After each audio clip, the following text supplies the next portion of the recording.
Hello students. तो आज हम लोग यूनिट 1 यानी इलेक्ट्रोस्टैटिक्स का लेक्चर 5 करने जा रहे हैं। तो आज का हम लोग का कौन कौन सा टॉपिक रहेगा जरा उस चीज पर ध्यान देते हैं। तो हम लोग का जो फर्स्ट टॉपिक रहेगा आज का फर्स्ट टॉपिक आज हम लोग का क्या रहने वाला जरा ध्यान से देखिए। हम लोग का फर्स्ट टॉपिक रहेगा relation between dielectric constant and relative permittivity, यानी डाइलेक्ट्रिक कांस्टेंट और रिलेटिव परमिटिविटी के बीच रिलेशन देखेंगे। क्लियर है। सेकंड जो टॉपिक रहेगा वो हम लोग का सेकंड टॉपिक आज रहेगा vector form of Coulomb's law. किसका? Vector form of Coulomb's law, यानी कूलम्स लॉ का हम लोग वेक्टर फॉर्म जानेंगे। क्लियर है। जो हम लोग का थर्ड टॉपिक रहेगा थर्ड, ठीक है, थर्ड टॉपिक आज हम लोग का रहने वाला है। थर्ड टॉपिक क्या? Limitation of Coulomb's law. किसका? लिमिटेशन ऑफ कूलम्स लॉ, यानी कूलम्स लॉ का हम लोग लिमिटेशन जानेंगे। क्लियर है। जो फोर्थ टॉपिक रहेगा वो क्या रहेगा जरा ध्यान से देखिए। आज हम लोग सीखेंगे इलेक्ट्रिक फील्ड के बारे में। आज हम लोग का इलेक्ट्रिक फील्ड स्टार्ट होगा, है ना। और जो फिफ्थ टॉपिक रहेगा वो क्या रहेगा? Electric field intensity. क्या रहेगा? Electric field intensity. तो चलिए आज हम लोग ये 5 जो टॉपिक है इस पांचों का स्टडी स्टार्ट करते हैं। ठीक है, तो चलिए स्टार्ट करते हैं। तो आज हम लोग का जो है ये फर्स्ट टॉपिक वो स्टार्ट करने जा रहे हैं। तो देखिए क्या है टॉपिक, जरा ध्यान से देखिए। इसका नाम क्या है? नाम है relation between dielectric constant and relative permittivity, यानी डाइलेक्ट्रिक कांस्टेंट और रिलेटिव परमिटिविटी के बीच रिलेशन हम लोग स्टैब्लिश करेंगे। जरा ध्यान से देखिएगा, बहुत ही आसान है, तुरंत क्लियर हो जाएगा। तो चलो स्टार्ट करते हैं। नाउ एज वी नो, जैसे कि हम जनता है क्या भाई,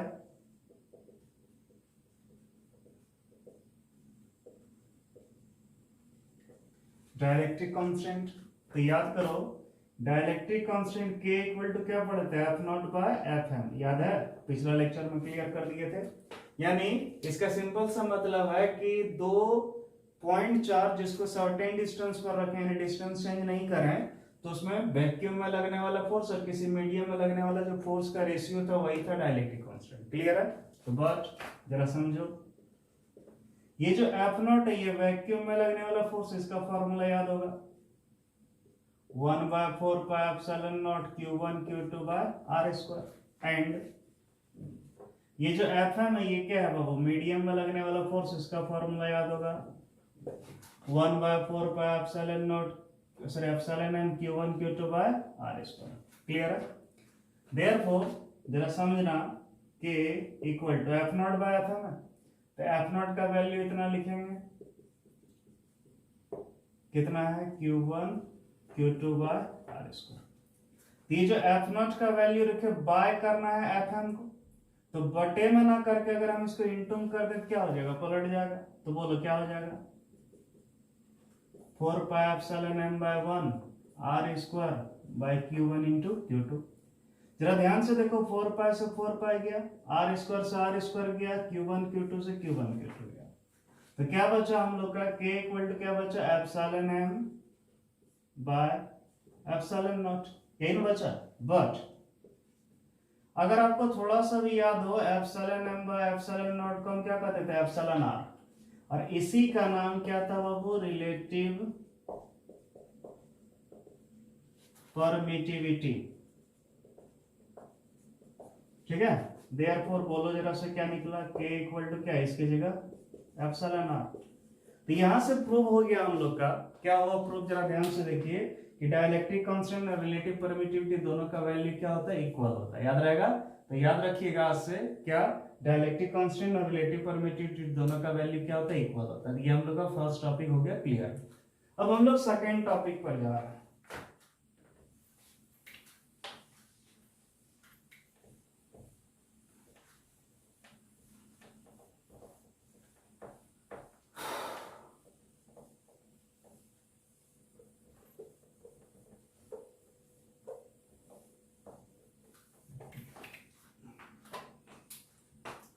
अब हम लोग सेकेंड टॉपिक देखेंगे। जो सेकेंड टॉपिक है वो क्या है हम लोग का? जरा ध्यान से देखिए। हम लोग का सेकेंड टॉपिक है vector form of Coulomb's law, यानी कूलम्स लॉ का हम लोग वेक्टर फॉर्म निकालने वाले। क्या निकालने वाले? Vector form. तो ध्यान से देखो, तुरंत क्लियर होगा। Now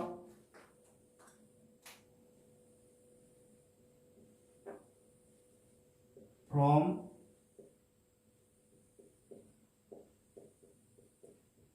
Coulomb's law. किसके लॉ से? कूलम्स के लॉ से। तो याद कीजिए कूलम्स लॉ का फॉर्मूला था, क्या था? F equal to 1/4πε0 Q1 Q2 by R square था। अब जरा समझो, तो वेक्टर फॉर्म में इसको बदलना है ना, वेक्टर फॉर्म में लाना। तो याद कीजिए, आप लोग पढ़े थे, याद करो क्या? यूनिट वेक्टर क्लास 11 में पढ़ाए थे, क्या? Unit vector. और हम बताए थे कि जैसे मान लो कहीं पर फोर्स है, मान लो 10 न्यूटन, कितना है? 10 न्यूटन, यानी अब इसका सिर्फ मैग्नीट्यूड दिया। इसका अगर डायरेक्शन रिप्रेजेंट करना है तो जैसे मान लो हम यहाँ लिख दिया आई कैप, तो यहाँ पर मैग्नीट्यूड भी हो गया, ये डायरेक्शन भी हो गया, तो यहाँ वेक्टर लगेगा। तो जरा ध्यान से देखिए, क्या इसमें हम सिर्फ एक यूनिट वेक्टर को मल्टीप्लाई किए दिए, वेक्टर फॉर्म में आया कि नहीं आया? क्यों?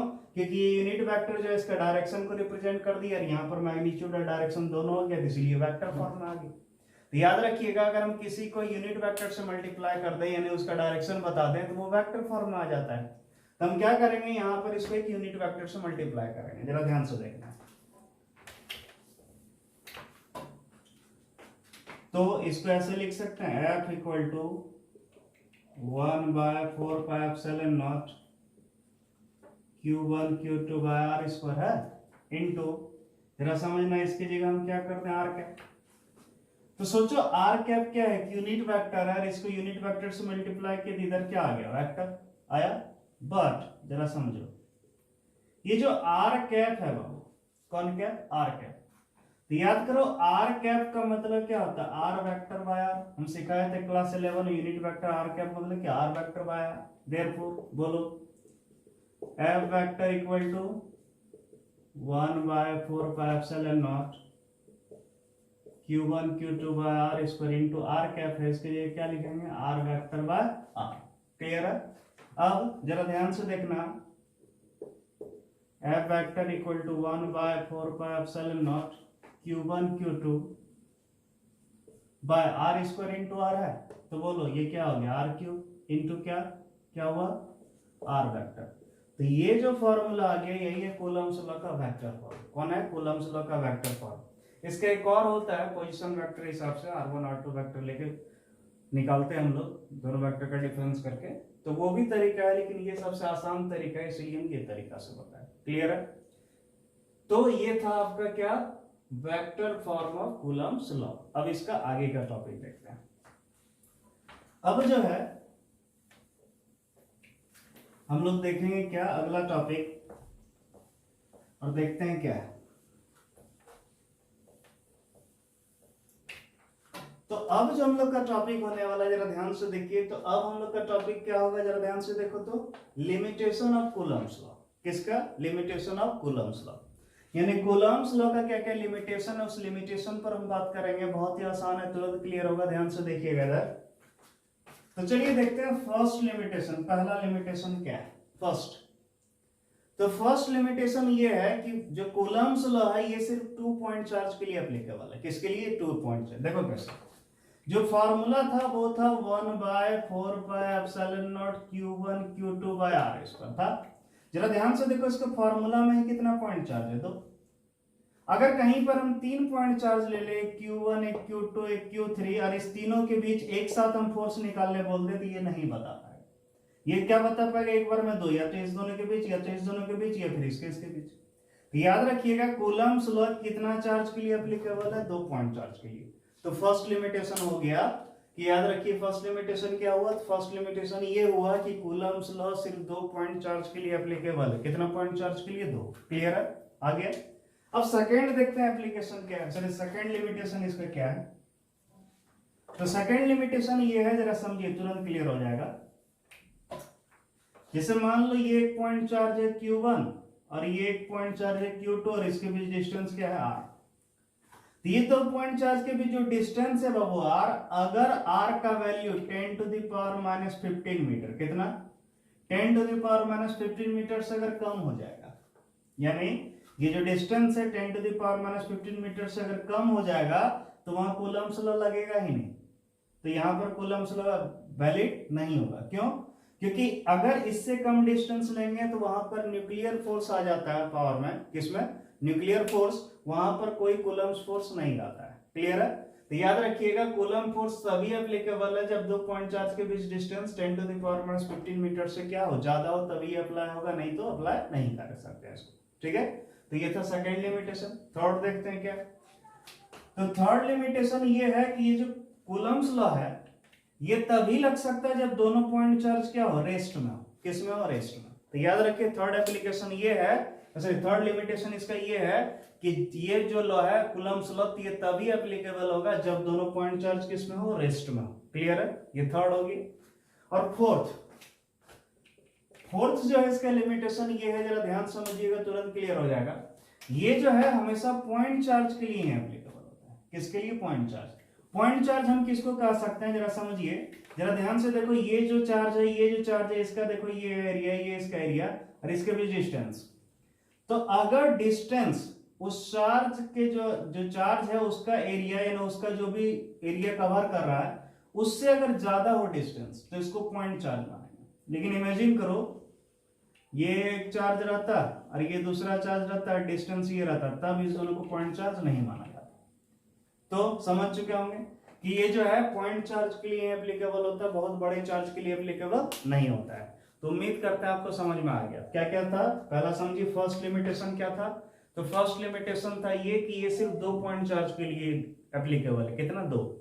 सेकेंड लिमिटेशन था ये 10 to the power minus 15 metre से अगर कम डिस्टेंस लेंगे तो इसको अप्लाई नहीं कर सकते हैं, यानी ये तभी अप्लाई होगा जब दो पॉइंट चार्ज के बीच distance 10 to the power minus 15 metre से ज्यादा हो। क्लियर हो?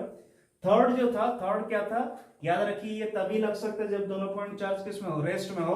और फोर्थ लिमिटेशन ये था कि ये सिर्फ पॉइंट चार्ज के लिए वैलिड है, इसके लिए, इसके अलावा और किसी के लिए वैलिड नहीं है। तो उम्मीद करते हैं आपको समझ में आ गया होगा। ठीक है, तो चलिए देखते हैं।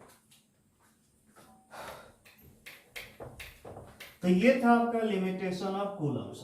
क्या था? Limitation of Coulomb's. अब हम लोग कुछ अच्छा टॉपिक पर आ रहे हैं। तो अब हम लोग का जो है वो है इलेक्ट्रिक फील्ड। कौन फील्ड? Electric field. और याद रखिएगा इलेक्ट्रिक फील्ड बहुत ही ज्यादा इंपॉर्टेंट है, इसलिए ध्यान से देखिएगा। ये जो टॉपिक है हम लोग का क्या है, बहुत इंपॉर्टेंट। ध्यान से देखो इलेक्ट्रिक फील्ड। तो इलेक्ट्रिक फील्ड क्या होता है इस चीज पर जरा ध्यान से देखो, तुरंत बात हो जाता है। जैसे इमेजिन करो ये एक चार्ज, ये क्या है, चार्ज।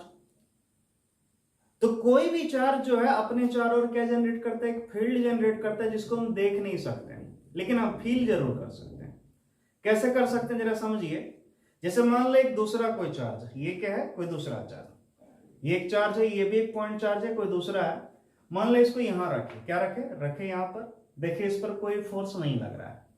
फिर इसको यहां किए, थोड़ा नजदीक किए, देखिए फोर्स नहीं लग रहा, यहां किए फोर्स नहीं लग रहा, यहां किए फोर्स नहीं लग रहा। जैसे मान लो यहां ले आया, फोर्स लगने लगा। इसका मतलब जो है ये पॉइंट चार्ज इस पर फोर्स लगाया, कहां से लगाया, यहां से। तो हम बोल सकते हैं यहां से जो है ये जो है इसके चारों ओर का क्या हो गया, एक फील्ड जनरेट कर रहा होगा। ये पॉइंट चार्ज अपने चारों ओर एक फील्ड जनरेट कर रहा होगा, जहां पर कोई दूसरा चार्ज क्या करता होगा, फोर्स को क्या करता होगा, एक्सपीरियंस करता होगा। तो याद रखिएगा इलेक्ट्रिक फील्ड कुछ इस तरह होता है, जरा समझिए इसका definition. The region around a point charge, the region around a point charge in which any another charges experiences कौन force, electric force is known as क्या, इलेक्ट्रिक फील्ड। यानी सिंपल सा इलेक्ट्रिक फील्ड का डेफिनेशन कुछ इस तरह बोल सकते हैं, किसी चार्ज के चारों ओर का वो फील्ड या वो रीजन जहां कोई दूसरा चार्ज आने पर अगर उस पर फोर्स लगता है तो सोच लो भाई इसका क्या है, इलेक्ट्रिक फील्ड। यानी इलेक्ट्रिक फील्ड एक प्रकार से एक ऐसा रीजन होता है जहां कोई पॉइंट चार्ज आए तो उस पर क्या लगे, फोर्स लगे। जैसे समझते हैं ध्यान से, इमेजिन करो हम एक पॉइंट चार्ज यहां पर रखें, इस पर कोई फोर्स नहीं लग रहा है, लेकिन जैसे ही यहां पर ले आए इस चार्ज को तो इस पर फोर्स लगने लगा। इसका मतलब क्या है, ये इलेक्ट्रिक फील्ड के अंदर आ गया होगा। किसके अंदर, इलेक्ट्रिक फील्ड। तो समझ चुके होंगे इलेक्ट्रिक फील्ड का काम क्या होता है। इलेक्ट्रिक फील्ड का काम होता है सिंपल सा फोर्स अप्लाई करना। इलेक्ट्रिक फील्ड का काम है किसी भी पॉइंट चार्ज पर क्या करता है, ये फोर्स को अप्लाई करता है। ठीक है, अगर इलेक्ट्रिक फील्ड होगा तभी पॉइंट चार्ज पर फोर्स लगेगा, नहीं तो नहीं लगेगा। क्लियर है? तो ध्यान से देखते हैं। जैसे इमेजिन करो ये एक चार्ज है, ये क्या है, पॉइंट चार्ज। तो ये जो है अपने चारों ओर क्या करता है, एक फील्ड जनरेट करता है, एक रीजन जनरेट करता है। और उसी रीजन के अंदर अगर कोई दूसरा चार्ज लाएंगे तभी उसको क्या करेगा, या तो अट्रैक्ट करेगा या तो रिपेल करेगा। यानी इस पर फोर्स तभी लगेगा जब इसके फील्ड के अंदर। तो ये जिस फील्ड के अंदर आया और फोर्स लगने लगा इस पॉइंट चार्ज पर, तो डेफिनेटली यही क्या है आपका इलेक्ट्रिक फील्ड है। क्लियर है? तो इलेक्ट्रिक फील्ड समझ गए, सिंपल सा चीज है। यानी किसी भी पॉइंट चार्ज के चारों ओर का वो रीजन जहां कोई दूसरा चार्ज आने पर फोर्स को एक्सपीरियंस करता है, उसी को हम क्या कहते हैं, इलेक्ट्रिक फील्ड। आसान सा चीज है। अब हम लोग बात कर रहे हैं, आपका जो टॉपिक है वो है इलेक्ट्रिक फील्ड इंटेंसिटी। ठीक है, क्या टॉपिक, किस पे बात करेंगे, इलेक्ट्रिक फील्ड इंटेंसिटी। तो जरा ध्यान से देखते हैं। अब जो हम लोग का टॉपिक है वो है इलेक्ट्रिक फील्ड इंटेंसिटी। क्या नाम है, इलेक्ट्रिक फील्ड इंटेंसिटी। तो समझते हैं ये जो इंटेंसिटी है, इस इंटेंसिटी का मतलब क्या होता है। इंटेंसिटी का मतलब होता है तीव्रता, यानी एक प्रकार से बोले तो शक्ति, यानी पावर, एक प्रकार से किसका, पावर। तो जरा ध्यान से देखिएगा। इमेजिन करो ये एक चार्ज है Q, ये इसके चारों ओर का क्या है, इलेक्ट्रिक फील्ड। एक दूसरा चार्ज है Q डैश, ये इसके चारों ओर का क्या है, इलेक्ट्रिक फील्ड। ठीक है, अब जरा ध्यान से देखिएगा। यहां पर हम क्या किए, एक टेस्ट चार्ज रखे Q नॉट, और यहां पर भी क्या रखे, टेस्ट चार्ज Q नॉट। दोनों सेम डिस्टेंस पर, यहां भी R डिस्टेंस पर, यहां भी R डिस्टेंस, डिस्टेंस चेंज नहीं किए। अब मान लो यहां पर जब रखे इस Q नॉट को, इस पर फोर्स लगा कितना, 10 न्यूटन। कितना, 10 न्यूटन। और यहां पर जब रखे इस पर फोर्स लगा कितना, 20 न्यूटन। तो बोलो जी, देख के बताओ कौन सा फील्ड ज्यादा स्ट्रॉन्ग होगा। तो सिंपल सा बोलिएगा ये। तो क्यों, क्योंकि यहां ज्यादा फोर्स को एक्सपीरियंस कर रहा है। तो सिंपल सा, किसी भी इलेक्ट्रिक फील्ड में जो यूनिट पॉजिटिव चार्ज रखते हैं, कौन चार्ज, यूनिट पॉजिटिव चार्ज, उस पर जो भी फोर्स लगता है उसी फोर्स को हम क्या कहते हैं, इलेक्ट्रिक फील्ड इंटेंसिटी। क्या बोलते हैं, इलेक्ट्रिक फील्ड इंटेंसिटी। इसका डेफिनेशन कुछ इस तरह बना सकते हैं, the force experienced by per unit positive charge inside electric field. कौन field, inside electric field is known as क्या, इलेक्ट्रिक फील्ड इंटेंसिटी। और याद रखिएगा, इलेक्ट्रिक फील्ड इंटेंसिटी को जो डिनोट करते हैं वो E वेक्टर से करते हैं। किससे, E वेक्टर से। और इसका सिंपल सा फॉर्मूला क्या होता है, F/Q नॉट। यानी सिंपल सा इलेक्ट्रिक फील्ड का अगर डेफिनेशन का बात करें, क्या होगा, the force experienced per unit charge inside an electric field is known as electric field intensity. Clear है? इट इज डिनोटेड बाय क्या, E वेक्टर। इसका फॉर्मूला हो गया क्या, फोर्स पर यूनिट चार्ज। आसान है। तो ये इसका फॉर्मूला हो गया। इसका यूनिट का अगर हम बात करें, जरा ध्यान से देखिएगा, तुरंत क्लियर हो जाएगा।